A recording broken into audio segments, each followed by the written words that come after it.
star, I have a machine gun. Ho, ho, ho.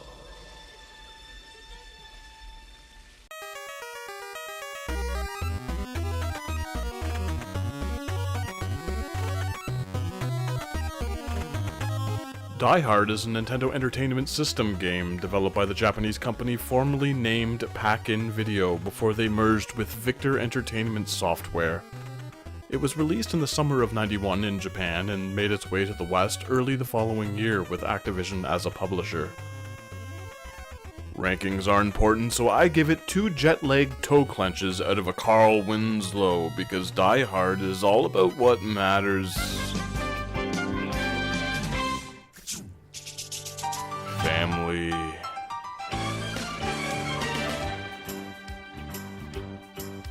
It's a rare condition this day and age to read any good news on the newspaper page.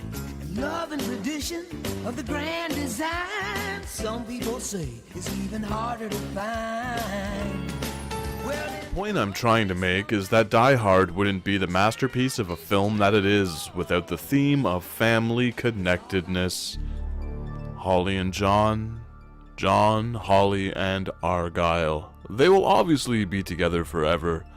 In a world full of divorce and unfaithfulness, it is a powerful message for the children.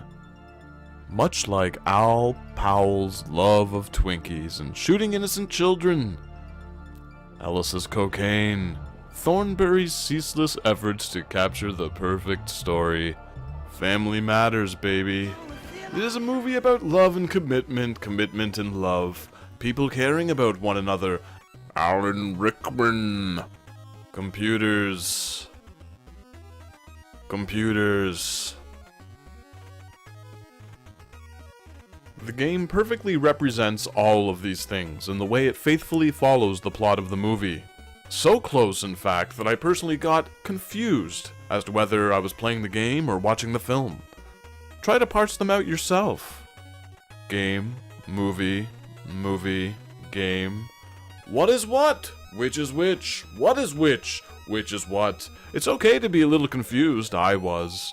That is until I learned to spot out the differences with my experienced, well-trained eyeballs.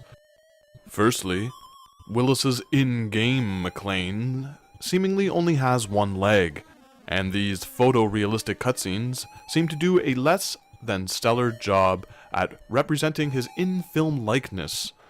Every other character looks fantastically rendered, but Willis looks like a creature molded from silly putty. It's confusing. The game follows the film's plotline to a detrimental fault.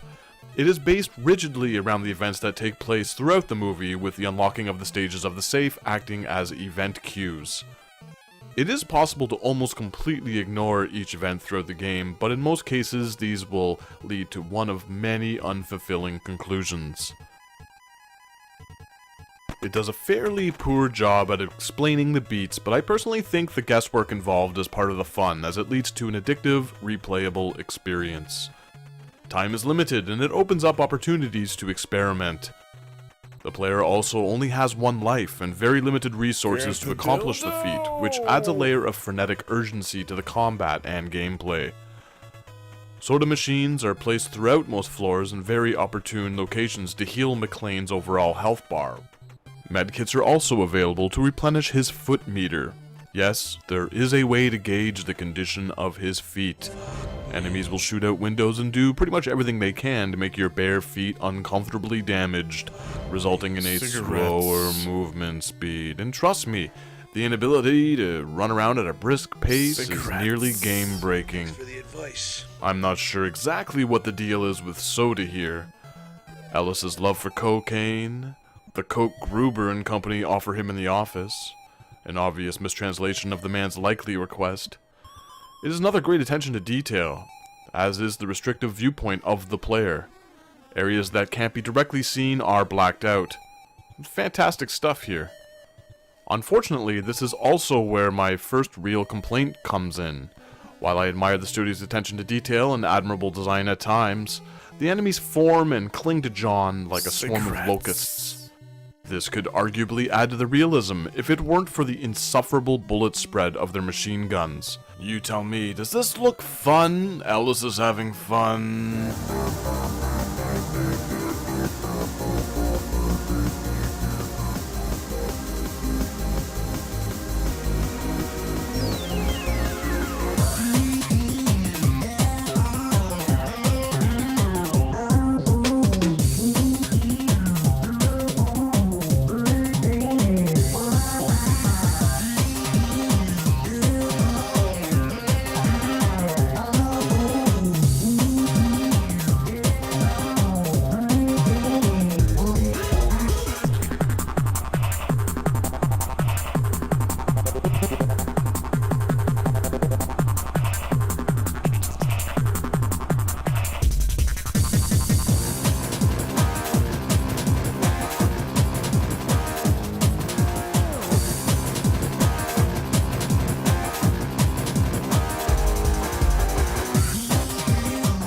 Yeah, so it's virtually impossible to weave through the spray of fire on display here. Cigarettes. The only reliable strategy is to try and outrun them. And with no foot power, this pretty much results in death. More often than not, I've found that the game relies far too much on luck. After hundreds of attempts, I frequently get gunned down on the first few traversable floors, which leaves no hope and me sacrificing myself for a fresh start. On the positive side, restarting is quick, and all of the game's cutscenes can be skipped at any point.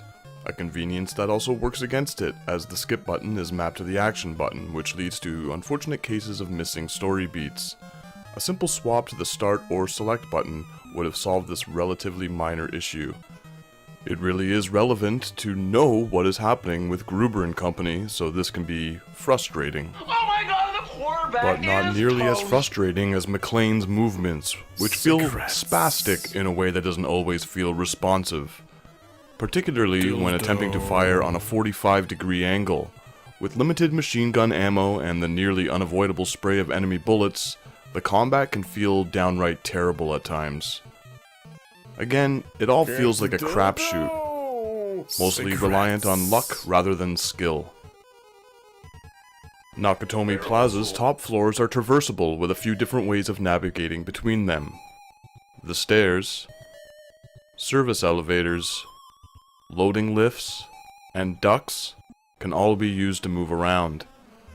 Ascending and descending the stairs eats up more time, even more when John's feet are busted up, which is a touch that adds even more depth and realism to the gameplay. It is so confusing to me how Pack-In Entertainment managed to excel in so many of these finer details while simultaneously managing to bungle up fundamental design choices. Waiting for elevators is realistic but not enjoyable in a game where I've got places to be. Why not have a DMV line to stand in to renew my license, or include a phone call from Aunt Christie? I don't know why your cats keep eating the plants. No, I don't think poinsettias are poisonous. I have things to do. One of the objectives is to destroy the computer on the 4th floor. The computer switches spots depending on the playthrough, so a map of the floor is required. The map is erroneously labeled as being the blueprint of the 5th floor. One that doesn't exist. This oversight almost makes all of my positive points moot. Over the years, this game has been lambasted by gamers and critics alike. While I don't agree with the hyperbolic hate train of insults this thing garners, I can't wholly recommend it either. It doesn't quite deserve to be relegated to the movie tie-in trash heap that a lot of other titles deservedly inhabit, but its janky gameplay and misinformation make it a frustrating slog to try to enjoy. With all that said, I still enjoy it. A lot. The inventive way it incorporates its source material should be acknowledged. I also genuinely believe that with a few tweaks and maybe a release date closer to that of the film, this could have been something great. Instead, it is an oddity with a few noteworthy ideas, but ultimately some insufferable, off-putting mistakes. Every time I play it, I get a bit more confused. Do I legitimately enjoy it? Or am I having a hard time differentiating it from my absolute love for the movie? Give it a try if you hate yourself and love dying hard. It is still better than any of the sequels post 3. Putty person or not, Willis's likeness in this thing looks like he cares a hell of a lot more than any of his real-life appearances in newer films. If you enjoy puzzling objectives and dizzying gameplay, Die Hard on the NES might be for you. Coked up, Ellis agrees.